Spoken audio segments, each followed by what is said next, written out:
It's been a while since I've opened the G.I. Joe figure, and if you can't tell from my vintage G.I. Joe toy box here, G.I. Joe is my, I don't want to say it was my first love, because actually that was probably Masters of the Universe, but G.I. Joe is always, you know, it's been number one. That's my number one toy line that I collect. And today we have a Stinky Diver action figure. Okay, it's not actually Stinky Diver, but if you're familiar with the show Action League Now, which is kind of like on Nickelodeon, as part of like Kablam and some other things in the late 90s, early 2000s, they had a character called Stinky Diver that was a modified version of this G.I. Joe Shipwreck figure. This is the Battle Corps figure, Shipwreck version 2 from 1994. Now, I have this figure. I have two, actually. And this, like many of the 1994 G.I. Joe figures, has a variant. And you can see that this guy has a stripe on his upper arm. This guy does not. I think that's the only difference. I was told by a trusted source that the reason why a lot of these guys, and I know Flint, the one with the weird like kind of desert helmet, has one. That's like the wrong color scheme for this Alley Viper, but the orange Alley Viper, some have stripes on their legs, some don't. I think Dial Tone has one. The Lifeline supposedly has one, but that one, like I think his neck is red. I think there's some question as to whether or not that actually exists or not. But anyway, what I was told, what I heard, was the Joe line at this point, obviously this was the last year for the kind of the original run, was on its way out, you know, not selling as well, and, you know, being canceled. And to save money, you can imagine, you know, every paint color, every paint application, obviously that takes time and money. So to save money, they kind of stopped, you know, some of the, like the little details, just little stuff like that, that I guess people wouldn't notice, just to, you know, I mean, if you look at these two figures, it's almost, unless I pointed it out, isn't really even that noticeable, and doesn't really alter the figure much. It doesn't really take anything away. So that's what I was told, that Hasbro did to save some money. The line was dying, and I guess they wanted to, you know, obviously invest that money in some other more lucrative toy lines. So I mentioned, obviously, I already have this figure, but I have both, but I don't have all the stuff. I have one flipper, which is kind of not really what you need. I have a gun, I have a missile launcher with no missiles, and I have a knife. And what we're going to do here is we're going to open this guy up, obviously, because that's what we do here on this channel. We, being me and you, I guess you're part of it. You're part of the viewership. And we're going to open it up, and we're going to complete it. And you can see it's this version with the stripes. And my guy has some paint wear, rusty screws, not in the best shape. This guy's in much better shape. So that'll be nice to kind of replace him and have all the stuff. You can see here that originally this was sold at Toys R Us for $2.99. I bought many G.I. Joes at Toys R Us for $2.99. And for some reason, the UPC has been cut out. I've seen that several times. Obviously, the flag points, you mail them in, you could get things.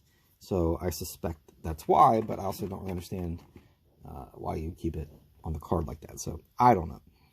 But I got this at the toy department, which is in Fairfield, Ohio, a little bit north of Cincinnati, Ohio, which is a little bit north of where I live in northern Kentucky, for $12. And I think that's a good deal because, as I've talked about before, kind of the economics of toy collecting, especially with G.I. Joes, you know, if he's in good shape, that's a $3 or $4 figure, and you're going to pay at least $1 for each one of those. And so you figure there's 1, 2, 3, 4, 5, 6, 7, 8, 9, I think 10 accessories. He has quite a bit because he has the two flippers.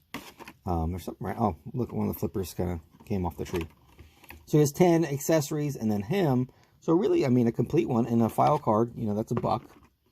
you know, it might cost like 15 bucks. So I think 12 bucks for one that's mint and has been imprisoned. This one's actually, excuse me, I said 94 earlier. It stated 93. So I think the next one would have been 94, though maybe this one without the paint stripes. But, you know, they were on the shelves for like 93, 94. They'd be on the shelves for a couple years. So we're going to open this guy up because on the card, you know, it doesn't look great. It's got a big hole. I guess, you know, maybe if you cut it out differently, I don't know. But I think he needs to be free. And I like G.I. Joe a great deal. It's my #1 toy line that I collect. And I don't have this guy complete. And now I do, because I just opened one right before your very eyes. So first, let's look at this catalog. I know we've probably looked at some of these in previous videos. So this one, you get the Joe Colton mail away, and like I say, the 12-inch one. I've never actually seen that in person, but I do own that. And, you know, it's kind of cool. It's supposed to be like that's G.I. Joe himself. But, you know, you mail in some flag points. That's what you do. All right, so let's take a gander at this tree. And I was wrong. These were actually just thrown in there. They're not part of the tree. So you have some weapons here that were used for a lot of figures. They reused it. I mean, that's like a bullhorn gun.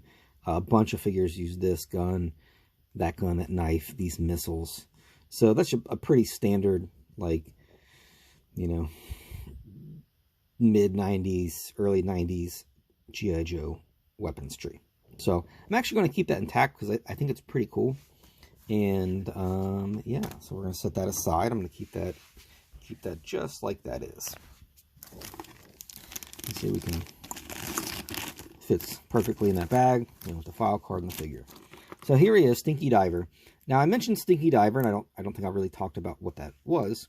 I think I did, but anyway, it's part of the Action League Now, which was like this sort of like stop motion animation, just kind of zany, silly.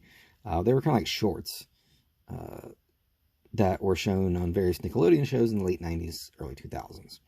So there was a character called Stinky Diver, which used this mold. They painted him a little bit differently. And it's kind of interesting because you have to wonder, like, how did they get away with it? Because there was obviously this figure. My thought is, in 98, 99, 2000, when that show was airing, Hasbro wasn't really selling Joes, and they probably just didn't care. It didn't really affect their bottom line. And I guess because it was modified, it wasn't exactly him. I mean, what are they going to do? I guess they could send a cease and desist letter to Nickelodeon or, the producers of the show. And then what, you're going to take it to court? I mean, that it would cost way more in attorney and court fees than any kind of damage it's doing financially to your company. So they probably just like, whatever. However, in 1998, Burger King made Action League Now toys. They're kind of like little PCs with a base.